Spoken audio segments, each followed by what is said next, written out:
Bon midi, salut Jean-Simon. Allô Sabrina, c'est jour de mise à jour économique aujourd'hui à Québec. La situation financière du Québec qui s'est légèrement améliorée. Oui, mais tout de même, la première question qu'on se pose, c'est est-ce qu'il y aura un impact pour notre portefeuille, là? Oui, parce que l'incertitude qui entoure les tarifs américains et la renégociation de l'entente de libre-échange avec les États-Unis et le Mexique, ça continue de peser sur l'économie québécoise. Et Jean-François, malgré ces fameux tarifs, le déficit anticipé pour l'année en cours va être légèrement plus bas que prévu. Oui, on parlait de 13,6 milliards de dollars le printemps dernier lorsque le budget a été déposé au mois de mars. On parle de 12,4 milliards maintenant. Donc, la situation s'est légèrement améliorée. Pour ce qui est de la croissance économique aussi, ça a été un peu plus élevé que ce qu'on avait anticipé, 1,7 pour l'année 2025-2024, comparativement à 1,4 Et pour les prochaines années, en fait, à tout le moins pour cette année, on parle de 0,9 1,1 pour l'année 2027. Évidemment, tout ça va dépendre de la situation économique, des tarifs également et de la renégociation de l'accord de libre-échange États-Unis, Canada et Mexique. Et là, si jamais il n'y en avait pas, c'est sûr que le Québec pourrait être touché par une récession. Le ministre Éric Girard ne croit pas cependant qu'on va se rendre à cette situation-là. C'est pas dans l'intérêt des États-Unis, selon lui. On peut l'écouter. Il n'est pas dans l'intérêt des États-Unis de se retirer de l'accord Canada-États-Unis-Mexique. Les chaînes d'approvisionnement sont intégrées, l'économie est intégrée, c'est pas dans leur intérêt.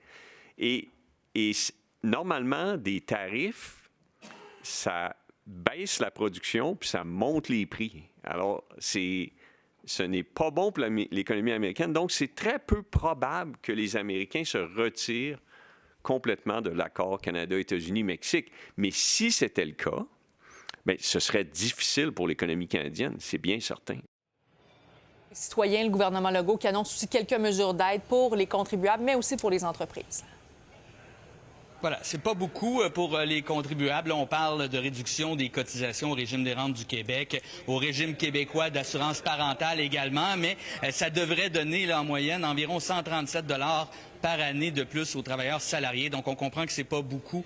Évidemment, il y a aussi de l'indexation de certaines allocations à 2 environ. Là, on parle, par exemple, des allocations parentales, allocations familiales, donc notamment prestations d'assurance sociale. Et du côté des entreprises également, on va investir quelques milliards, 2 milliards, un peu plus de 2 milliards pour s'assurer donc qu'on puisse passer à travers cette crise-là. 59 millions également qui seront distribués aux personnes les plus vulnérables. Du côté de la taxe sur l'essence, on a préféré du côté du gouvernement ne pas aller de ce côté-là.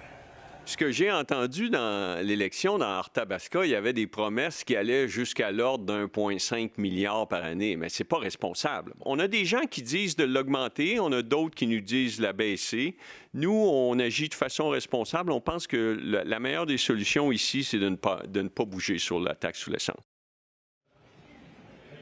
Donc, on conserve en tête que ça reste une situation qui est volatile. Évidemment, tout va dépendre de la situation avec les États-Unis, des négociations et peut-être d'autres tarifs qui pourraient s'ajouter. Ça, on ne le sait jamais. On ne le sait jamais. Jean-François Poudrier en direct du Parlement à Québec. Merci beaucoup.